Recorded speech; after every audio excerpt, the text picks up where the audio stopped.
네, 안녕하세요. 우리 신앙 이야기의 박 PD입니다. 하련입니다. 네, 저 시간에 이제 예고했었죠. 예고했었죠. 자유와 사랑을 추구하는 삶이 과연 뭐 종교라고 굳이 부를 필요가 있는가 하는 거죠. 네. 이 부분을 잘 이야기해야 이게 많은 예. 사람들이 공감을 할 것 같아요. 몇 번 얘기했어요. 그래서 제가 저도 지금 이제 저희가 마땅한 용어가 없으니까 종교라는 용어를 쓰는데, 이 종교라는 용어 자체가 신과 인간의 관계를 어떤 결정 지어놓은 단어 개념이란 말이죠. 이게 끊어진 관계를 이어준다, 뭐 이렇게. 그러니까 신과 인간하고의 관계가 반드시 있어야 된다고 믿는 거예요, 종교는. 불교로 나오면 이게 절대적인 이상이라서 끊임없이 추구해. 그러니까 왜 그런 얘기 있죠. 공부하지 않는 순간 죽은 생명이다. 이런 식으로 뭔가 끊임없이 뭔가를 해야 한다는 거예요. 종교도 마찬가지로 뭔가를 이어진 걸 끊임없이 이어가야 한다는 거예요. 그런 의미라고 보니까 예수를 그냥 이게 자유하는 사상이고 사랑이라고 하는 생각이다라고만 이야기한 것만으로 종교가 될 수 있냐. 이거 그렇게 되니까 서양식으로 이게 종교가 될 수 없는 거죠. 아까 말씀드린 가치관으로는 조금 의미가 있을 수 있어요. 어떤 저항하는 의미로 의미가 있을 수 있지만 어쨌든 간에 이게 종교적 가치는 사라져버린다는 거예요. 일단은 그럼에도 불구하고 우리가 생각하는 그 종교적 개념은 굉장히 서양적인 관점에서 그래서 종교를 문제입니다. 말한다는 말이에요. 그래서 문제는 그렇다면 이제 지금 목사님 말씀하시는 건 그것으로 충분하다라고 말씀하시는 건지 그것으로 충분하죠. 그것으로 충분하다. 예. 왜냐하면 우리가 제가 이 얘기는 몇 번 했을 거예요. 얘기도 종교는 신을 수입하는 것이 아니다. 신을 믿는 방법을 배우는 것이다. 아버지를 바꿀 수 없듯이 신을 어떻게 바꿉니까? 내가 싫든 좋든 내 아버지죠. 양자로 들어갈 수는 있어요. 양자로 들어간다고 해서 그게 내 아버지인 건 아니잖아요. 그렇다면 이 서양적 관점의 신, 그 종교적인 의미의 신과 우리가 얘기하는 그 신이 있을 때 이 자유와 사랑이라고 하는 이 가치는 이 서양 쪽에서는 이걸 추구하는 것이 종교가 아니라고 한다면 네. 우리 쪽에서는 이것이 어떻게 종교가 되는지.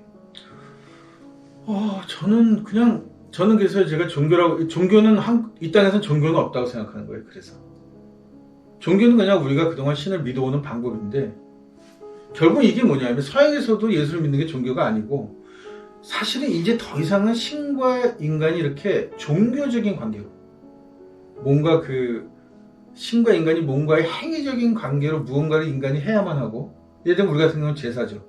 제사니 구신이 이런 것들을 꼭 해야만 신하고 인간관계에 접점이 생기나? 제가 배우자는 게 그거예요. 서양에서도 그거 없이 예수의 사랑, 자유, 그 생각만으로 충분히 예수가 가능하듯이, 이제 우리 땅에서도 우리가 그동안에, 종교는 어느 종교를 막론하고 권력하고 손을 잡으면서 이게 제도화 됐단 말이죠. 다 성직 제도도 생겼고 사찰 짓고 똑같잖아요. 무당들은 자기네들 방 하나 꾸며야 되고 어디 기도방 하나 만들어야 되고 뭔가를 만들어서 소유하고 싶어하는 걸 밖에 나갔단 말이에요. 이렇게. 그리고는 그 종교적인 행위를 해요. 그게 삶하고 어떤 관계가 있느냐? 때론 관계가 없기도 해요.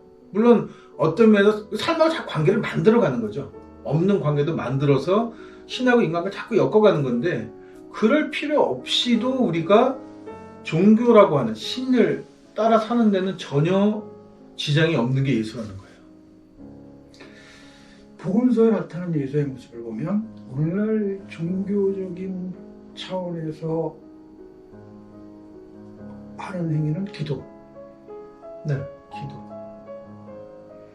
그리고는 주구장창 얘기하는 건 자유와 사랑. 그러니까 예수가 제자들한테 했다는 얘기들 성경에 물론 후대에 쓰여진 거겠지만 몇 가지는 안 되는 거죠. 그게 또 가서 병자 고치고 안진뱅이 일으키고, 그러니까 성서대로 하자면 기독교가 정말 웃기는 종교인 거예요. 그러니까 귀신 쫓아내야 되고 병 고쳐야 아무것도 되고 못하잖아요. 그거. 복음을 전해야 귀신은 되고. 정신병에서 해결하고 있고 병자는 의사가 해결하고 있고. 그럼 종교가 할 일은 뭐예요? 사실 그거를 원래대로 한다면 종교 니들이 그걸 하라는 거예요. 그러면 세상이 그래 그거를 할 수 있어야 종교라고 부를 수 있는 거예요. 근데 못 하잖아요. 왜냐면 원래 그게 신의 영역이 아니라는 거죠. 제 얘기는.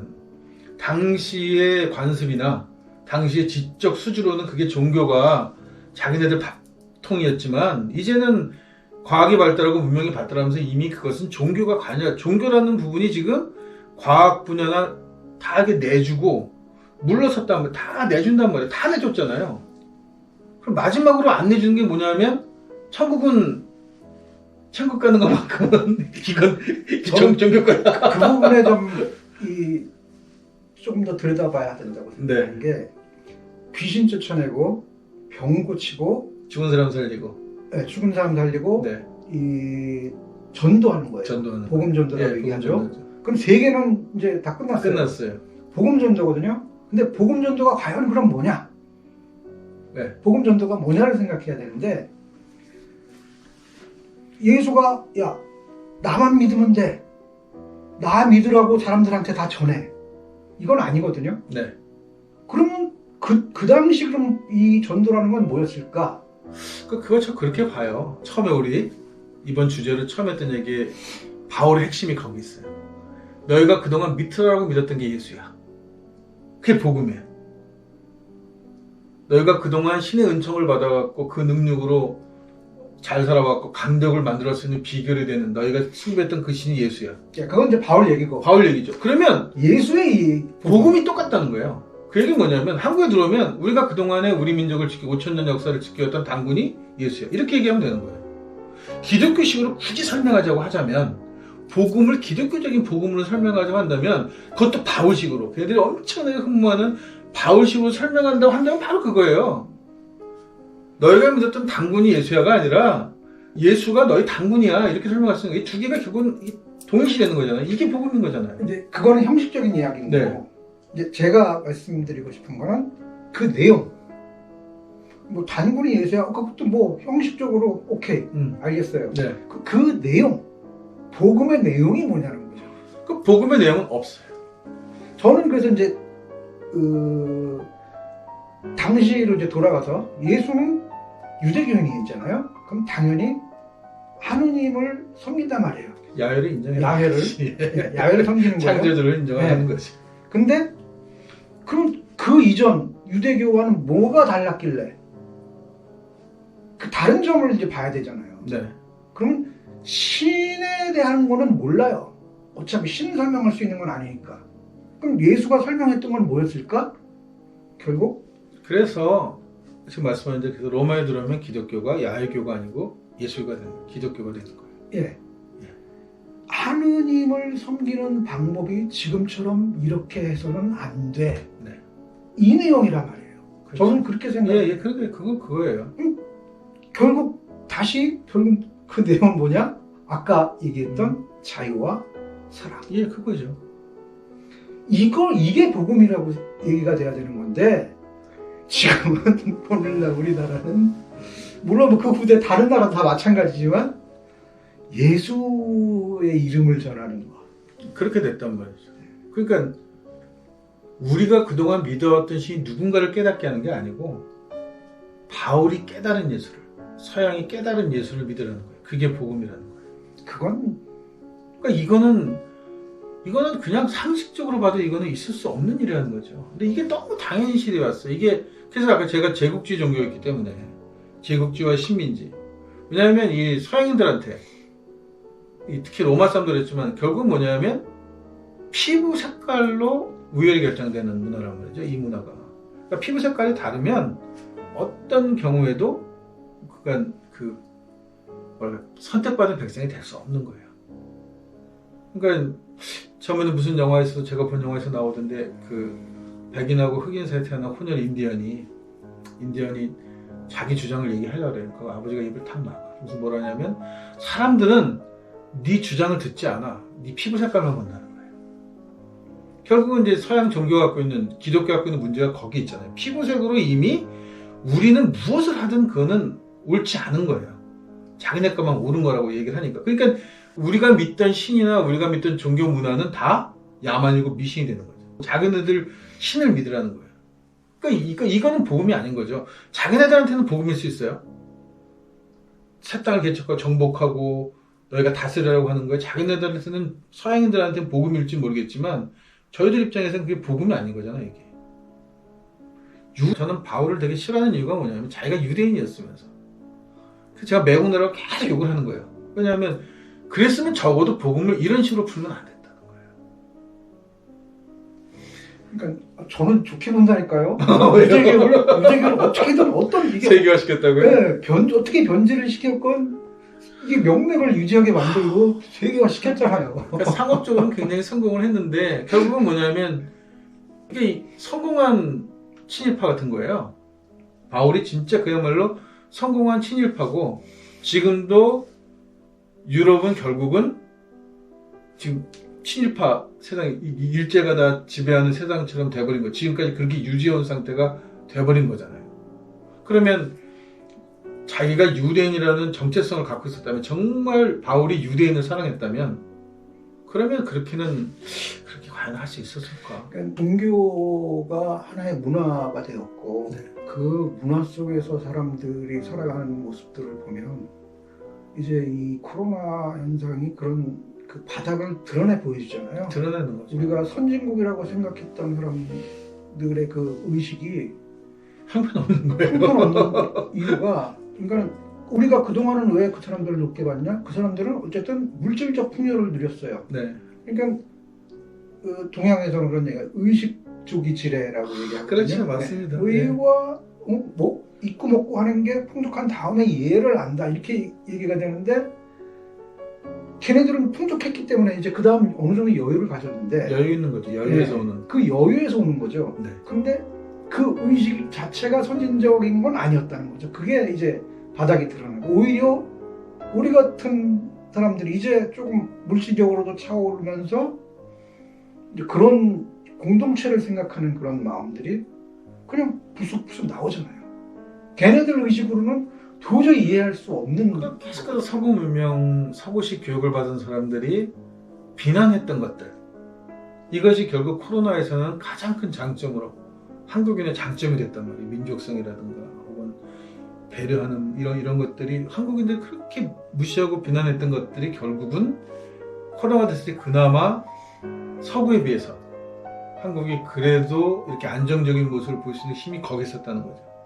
그러니까 아까 서구인들의 풍요라는 게 그 여유가 결국은 식민지로부터 착취한 걸로 수탈한 거죠. 수탈한 걸로 이루어진 여유잖아요, 이게. 그러면 그 여유를 보면서 식민지에서 나도 저렇게 살고 싶어라고 한다는 그 자체가. 그래서 제가 이게 기독교의 가장 큰 문제는 기독교가 들어간 지역에서는 매국이 당연시되어진다.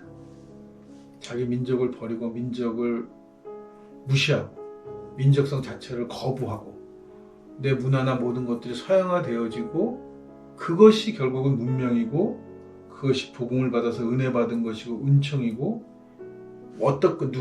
누구 것인지 뺏어서라도 내가 풍요를 누리는 것이 축복받은 것이고 이렇게 되어버리니까 너무 이렇게 당연시 되어져 버린다는 거예요. 그 당연시 되어지는 이런 교리를 만들어 놓은 게 바울이라는 거죠. 바울의 기독론 때문에. 그런 입장에 저도 바울이 그렇게 탐탁치 않은데 이제 그것들을 과연 그럼 어떻게 깰 것이냐? 그쵸, 깨야죠. 네. 깨야 되는 문제거든요. 오히려 이제 시대적으로는 굉장히 이제 무르익어 가고 있는 것 같은데 이게 이제 기독교적 논리로 그것을 깬다는 거는 좀 말이 안 되는 것 같아요. 그건 불가능하다고. 네. 기독교적으로는. 예. 이제 그 틀 안에 들어가 있는 사람들은 그 틀에 절대 그 밖을 보질 못하더라고요. 그러니까 바울을 버리면 배교하는 것 같은 느낌인가 봐요. 그래서 저는 계속 말해요. 폴리안, 크리스천이 아니고 폴리안이라고. 네.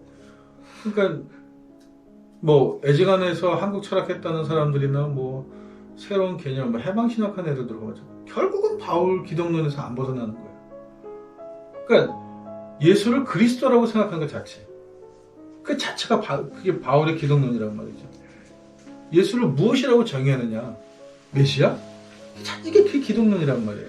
그러니까 어떻게 보면 그 기독론 자체가 그 나의 어떤 죄책감을 덜기 위한 하나의 안전핀인 거죠. 그거는 되게 좋죠. 네, 잘 만들어졌으니까 그렇게 거기에 특화해서 잘 만들었으니까. 그러니까 남을 막 남의 걸 뺏어오고 이렇게 해도 그냥 가서 빌면 돼. 네, 네. 얼마나 좋아요. 그러니까 이 기독론이 갖는 그 이 문제점이 그렇게 문화적으로 우리 사람들이 의식 무의식에 다 침투해가지고 그렇게 네. 있는 상황이기 때문에 그게 문제라고 그렇게 여실히 얘기를 하는데도 몰라요. 몰라요. 몰라요. 어렵습니다. 타성에 젖어 있어서 몰라요. 기독론의 한계 여기까지 예. 여기까지 하겠습니다.